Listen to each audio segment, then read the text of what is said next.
Humanitarian love. Sorry, I always say life. Humanitarian love live session together with Pauline. Hi, Pauline. Hi, Estelle. Hi, everybody. Yes, hi everyone. So the topic that we wanted to talk today about is a topic that's somewhat difficult or taboo that we don't want to talk about, yet it is a common occurrence in the field that we work in, but also in general. I think in general in life is the topic of cheating. And what are the ways that we talk about?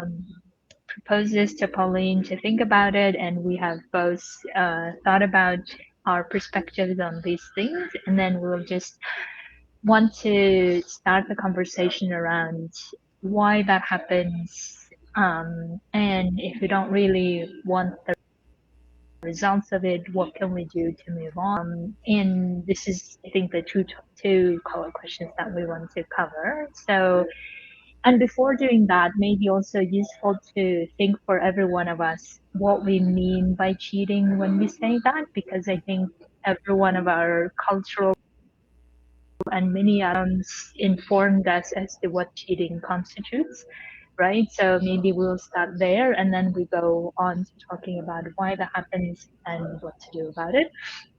So, Pauline, if we talk about the definition, so to say, I mean, I think all maybe we can do is like give personal definition of what we would consider cheating, since it's a very personal topic, right? So, what would you say from your side? How do you see when this is beyond or this is cheating actually? What would you say? That's a good question because, yeah, the definition can be quite wide of what an affair is. If it's like really engaging in, sexual intercourse, or it's merely flirting, or it's being on dating apps. I think for me, what's make of cheating or an affair is the secrets around, is like the hiding part, and is the desire for a connection. It can be a sexual Yeah, connection or an emotional connection outside of your primary relationship. I would make it like exactly. quite wide. Yes, exactly. And I was also thinking that, oftentimes we may see things in the cheating more, right? I mean, in the actions of flirting or whatever else that we don't find it okay. But I would also say that it's more like how the person that I'm in a relationship with, how that person is desiring to be having connections with other people in a romance that's not with me, and that I would already see that as a point to be talking about it if I was in a relationship, or I would already constitute that as something worrying to talk about, right? So that's why it doesn't even have to be any action specifically. It's more like the desire, but I guess then the only way, or most of the time, we find out things by seeing their actions, and then we start making things mean about it, right? So I was thinking that in the cheating conversation, I thought of like one is when we cheat, right? When we're the active, I mean, people who does that. The other one is when we are on the receiving end of it. In other words, when the person we're in a relationship cheats on us. And the third is also a weird mixture, but something about which is where we're somehow involved in with someone who's cheating. In other words, we're in a relationship where maybe we're single, but the other person is not, and yet we're still consenting to be in that cheating or affair or whatever way we call it, right? So, and then I think what's common there is that cheating occurs the way that I see it is because of urges, and urges coming from that desire and our inability to those urges basically. And the way that I see it often also is that we can explain things in so many ways, like we're wanting to um, get something from the other person that we're not getting in our current relationship. So that we need to go and get it somewhere else, right? So be it like excitement, be it I don't know, easiness, or be it clandestine, some kind of excitement that we don't really get in our relationship. Maybe another explanation that we often we are having difficulty being honest in our own relationship.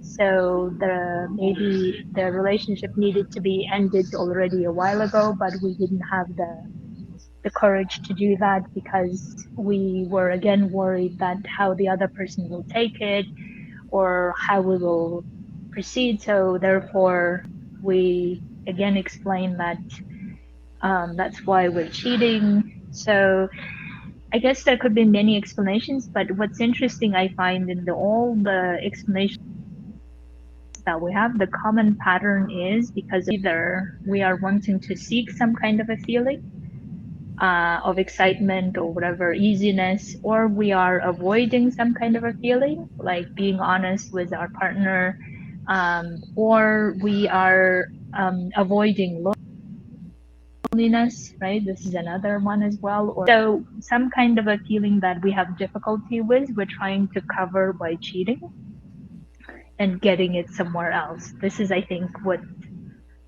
is how I would see it. How you would see it, Pauline, in terms of why it's happening Yeah, I think or occurring. I think you really nailed it because there can be a variety of why.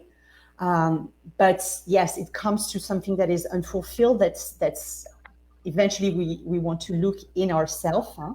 I think it's really related to what is happening inside of us, needs, and that yes, as a range, it can be out of loneliness, out of boredom, out of I think you kind of mentioned it. They could be like a desire to avoid the intimacy that you're having in your relationship, in your current primary relationship, let's say. And we've talked in the past about avoidance strategy. And so, yes, cheating can be an avoidance strategy, like you have a deep fear of intimacy, and so you're kind of sabotaging by going after it.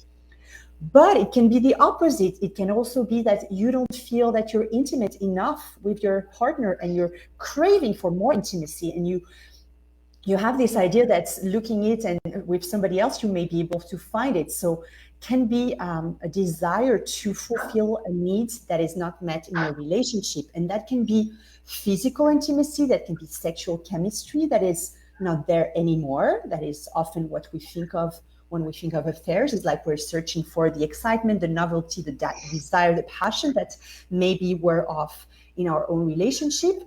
But it can also be the emotional needs, the emotional connection, the desire to be seen, the desire to Yeah, feel special, the desire to feel important in if we feel maybe it's not the reality, but if we feel our partner is not looking at us anymore in a special way, we may want to look for somebody else to meet that. So I think what's interesting to keep from that is that looking for what is, I would say, the surface motivation that make you cheat if you did, like and then looking at what you were missing, what you were looking for. I think this is exactly. really the question that then can lead to see what happens in the relationship. We started talking about this, like, does an affair means the end of a relationship? Because some people are like, Yeah, think like very black and white, like, wow, it's a taboo. It's, the Bible say you will not cheat. And so you break up the agreement and then it's over.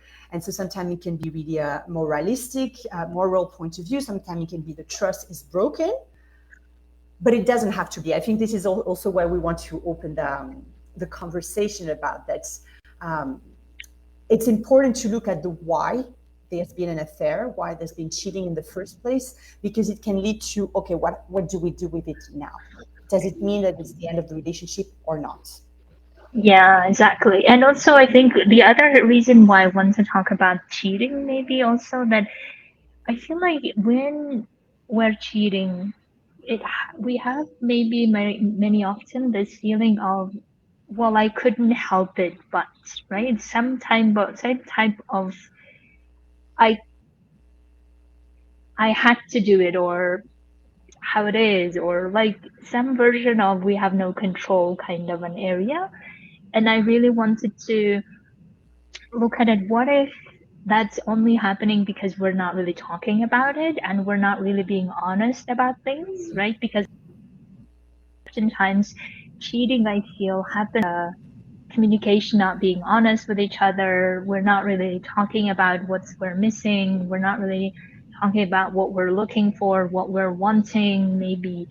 And therefore, in order to reduce this feeling of out of control, or we just had to do it in the moment, or to go for it even though we didn't want it, kind of, in order to reduce all of that, I think important that we need to be talking about it, in not only like during or before, especially before maybe, but if it already did happen, then after, in closing and okay, now we're shutting everything and then we're just going our separate ways, or this kind of like very drastic, dramatic um, ending, or yeah, end of communication.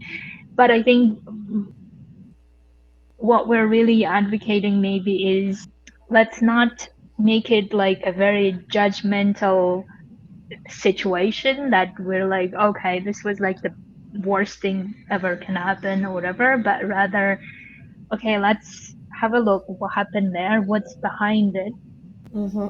like Pauline was saying, right? What's under it?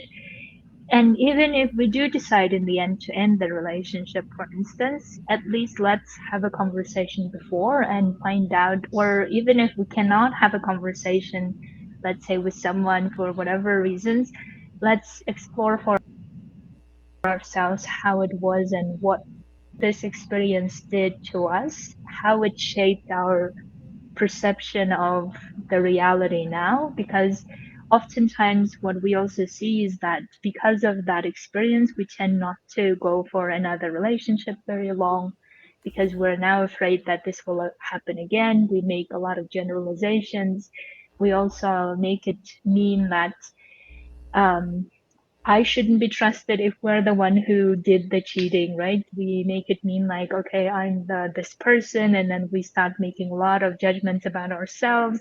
And so a lot of those things like shame time and guilt happens a lot of the time. And then what I fear is that all of that shame and guilt just makes things a lot heavy to Mm. even look at it, Yeah. instead of, okay, yes, we can feel shame, guilt.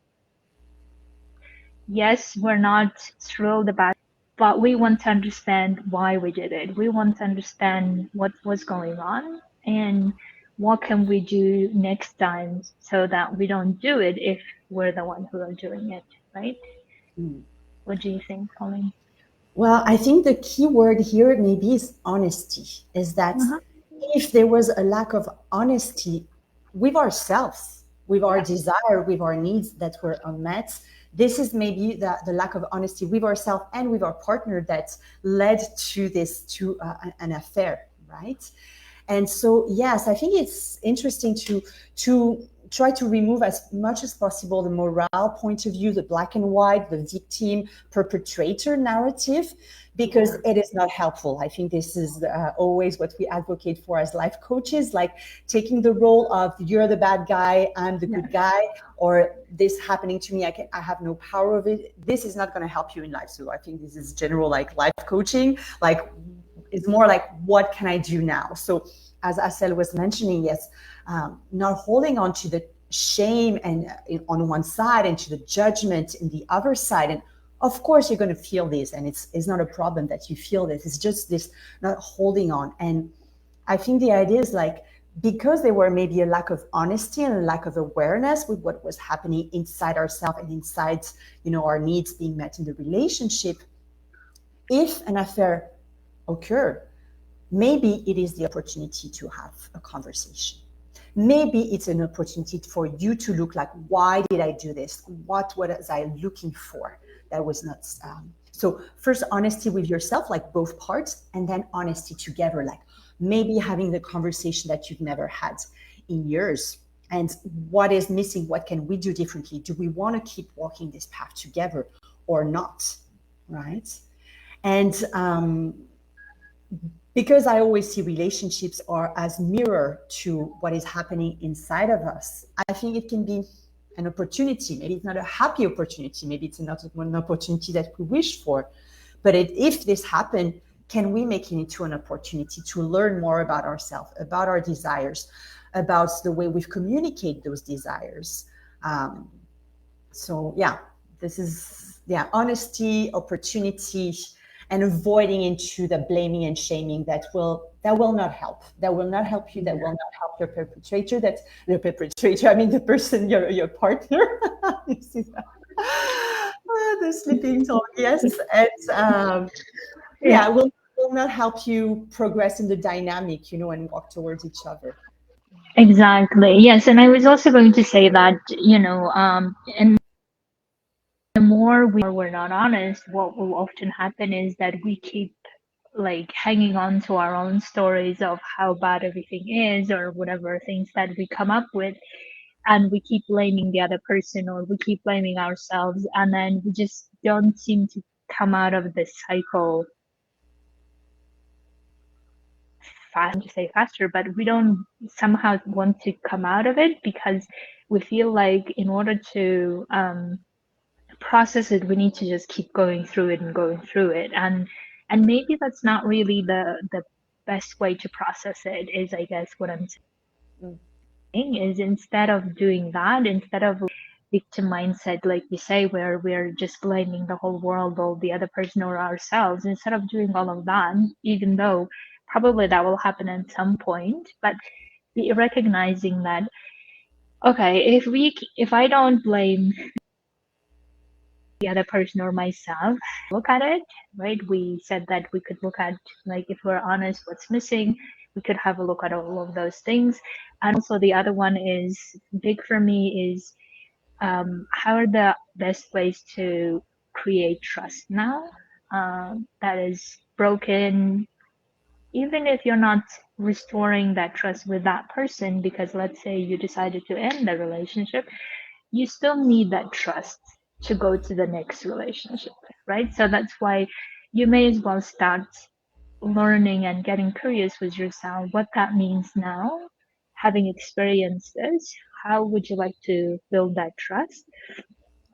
And how would you like to create the next relationship where your current relationship does not affect negatively? Right? So, in other words, let's say that you are now deciding to go to a new relationship. There will be occasions where you will be like triggered again and say, oh no, this is again happening. Or it's so easy for our brain to restore that memory and then keep bringing it up every time if we have certain triggering point. And then it's so easy to relapse to, well, you see, I shouldn't have done this. You see, I shouldn't have gone to this relationship. In order not to have that, in order not to influence that new relationship, how we want to process it currently, how we want to process it in the way that removing many of the judgments around it, and then just being like, yeah, this is what I did. I didn't want to do it, obviously. Here are the reasons why I didn't want to do it. I did it, and here are the reasons why I did it, and now I will know how to get that in the next relationship, for instance, right? These are the ways I will communicate with partner in the next relationship, that I don't keep building the desire and desire, which then turns into this urge. And then when the urge happens, it's so difficult to manage it because it's like pulling us to doing things even though we have a control over it, but we feel like in that moment we have no control. So that's why, in order not to build that urge, how can I be honest all the way through? And how can I be communicating all the way through what's happening as well, if I want to, right? So these are the things I think are opportunities that we could learn, if we don't indulge in shame and judgment and black and white of it's bad. And I think this is what we're really saying here. And the other one is also that I was thinking, I think cheating could also be just like for many of us a wake up call of our values telling us this is not how we want to do things, right? Our values, core values telling us this is not how we want to function, this is not how we want to do things. So therefore all of that shame is probably coming from that as well. So recognizing that yes, this is I'm doing something against my core values. I don't want to be doing that anymore. And therefore, there's a lot of shame coming up. So I recognize that. And that also means that how can I be true to my from now on? How can I be aligned with those values and be doing that instead of ignoring all of that? And then, because I remember some of the experiences I had, I think the my brain in the moment of urge to say, oh, it will be exciting and great, but then the price is so much to pay, is what I realized later, right? So, and then I think we all understand that when even though we may explain it away in the moment, but the price might be so high to pay, it through that shame, through that guilt, then we also know that, okay, this is not what we want to be doing. This is not how I want to be leading a relationship. And also, this is, yeah, basically, how can I learn from it so that I don't, instead of shoving it away or instead of even keep doing it, I think is another coping mechanism that some people take is keep doing it, keep regretting it. And then the cycle seems to then go on. And then we get tired of it eventually, and then we say no more. So in order not to go that far, we can also once what's the next way to not make it happen again. Yeah. On that, I have two things I wanted to share. That if I keep on like on what you're saying, for me, I'm going back to the idea of like the why did if I cheated, like why did I do this in the first place? Like what was I missing? And often is more, it can be something that is missing in the relationship, but it can be something that I'm missing in myself. So when you talk about urges, about excitement, it can be like you were a very reasonable child. You were always told to be reasonable. And at some point you want to be a bit like, like out of control, and you want to have release your inner teenager, that can be an opportunity. So I think it's so important to look at the why, without the judgments and the shame lens. The why, what part of me was I missing that drove me to do this? So it can be an opportunity to reconnect with a part of yourself, like a joyful part of yourself, a part that wants to feel free. So it can be very diverse. We cannot list all of them right now, but it's, I think, very interesting to have this inquiry. But yes, as you talk about urges and impulse, and sometimes it can be also, when you say when we do it often, when we're stuck in that, it can definitely be a coping mechanism or protective mechanism, sabotage mechanism that's avoiding to create a healthy relationship, avoiding to be in intimacy. So again, looking at like what either drove you to do this or what is keeping you away from intimate relationship. And the other point I wanted to continue on is how do you heal from this? Like, because we talked a bit about if you stay in the relationship, how you address it and how you communicate and how you work, you get in touch with your own needs and then you express them to your partner. But then let's say that the relationship ends. And then, of course, how do you take care of this before moving on to the relationship? And this is so, so important, because in the work that I do with helping women creating those healthy relationships, we are carrying so much baggage. We are carrying so much baggage from our childhood, but also from our relationships. So something as an affair leaves residue, leaves imprints, and you want to take care of them. It's like when you have an accident, like a trauma happens, you want to look at it the earliest possible. before it becomes stronger, before it creates an armor, a judgment, a story. Men are all cheaters. I'm going to be hurt. I cannot be safe. Like all these stories that most of us have, because trust is a huge need. We need to trust. So I would say two things to process this if you have been cheated on is, again, going back to feel your feelings, like allowing yourself to feel the betrayal, the shame if you're on the other end, like feel your emotions in your body.